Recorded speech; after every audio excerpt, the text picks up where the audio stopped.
ഗസക്ക് നേരായ ഇസ്രായേൽ ആക്രമണം ദിവസങ്ങൾ പിന്നിടുമ്പോൾ ഗസയിലേക്ക് ഭക്ഷ്യവസ്തുക്കൾ എയർ ഡ്രോപ്പ് ചെയ്തിരിക്കുകയാണ് US. ഗസയിലെ ജനങ്ങൾ കടുത്ത പട്ടിണിയെ അഭിമുഖീകരിക്കുന്നതിനിടെയാണ് US ഭക്ഷ്യവസ്തുക്കൾ എയർ ഡ്രോപ്പ് ചെയ്തത്. എന്നാൽ അമേരിക്കയുടെ ഈ നടപടി കൊണ്ട് മാത്രം ഗസയിലെ പ്രതിസന്ധിക്ക് പരിഹാരമാവുമോ? എയർ ഡ്രോപ്പ് കൊണ്ട് ആർക്കാണ് പ്രയോജനം?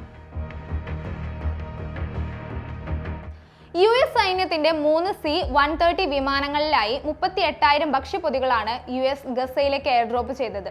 ഗസയിലെ നിലവിലെ ജനസംഖ്യ 23 ലക്ഷമാണ്.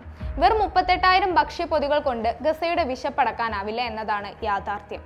നിലവിൽ പ്രതിദിനം 500-ലേറെ ഭക്ഷണ ട്രക്കുകൾ വേണ്ടിടത്ത് 100-ൽ താഴെ മാത്രമാണ് ഗസയിലെത്തുന്നത്. UN സഹായ ട്രക്കുകളെല്ലാം ഇസ്രായേൽ തടഞ്ഞു വെച്ചിരിക്കുകയാണ്. യുദ്ധത്തിന് മുൻപും നിരവധി പേർ UN സഹായത്തെ ആശ്രയിച്ചാണ് കഴിഞ്ഞിരുന്നത്. എന്നാൽ ഇപ്പോൾ UN പോലും ഗസയെ സഹായിക്കാൻ കഴിയുന്നില്ല. അതിനിടെയാണ് US വെറും 38,000 ഭക്ഷ്യവസ്തുക്കൾ എയർ ഡ്രോപ്പ് ചെയ്ത് ഗസയെ പരിഹസിക്കുന്നത്. ഇത്തരത്തിൽ വല്ലപ്പോഴും നടക്കുന്ന എയർ ഡ്രോപ്പ് കൊണ്ട് ഗസയുടെ പട്ടിണി മാറില്ല എന്നത് വാസ്തവമാണ്. മുൻപും ഇത്തരത്തിൽ നടന്ന എയർ ഡ്രോപ്പുകൾ ജനങ്ങൾക്ക് വലിയ തരത്തിൽ ആശ്വാസമായിട്ടില്ല എന്ന് വിദഗ്ധർ ചൂണ്ടിക്കാട്ടുന്നു. നിലവിലുള്ള പ്രതിസന്ധി പരിഹരിക്കുന്നതിന് അതിർത്തികൾ തുറന്ന് ഗസയിലേക്ക് സഹായം എത്തിക്കുകയാണ് ഏക മാർഗം. ഗസയിൽ ഇസ്രായേൽ നടത്തുന്ന ക്രൂരത കണ്ടില്ലെന്ന് നടിക്കുകയും UN ഇസ്രായേലിനെ പിന്തുണയ്ക്കുകയും ചെയ്യുന്ന അമേരിക്കൻ നിലപാട് ലോകമാകെ ചർച്ച ചെയ്തതാണ്. അതിനിടയിൽ നടത്തുന്ന ഇത്തരം എയർ ഡ്രോപ്പ് സഹായങ്ങളെല്ലാം കണ്ണിൽ പൊടിയിടുന്നതിന് തുല്യമാണെന്നാണ് വിദഗ്ധർ അഭിപ്രായപ്പെടുന്നത്.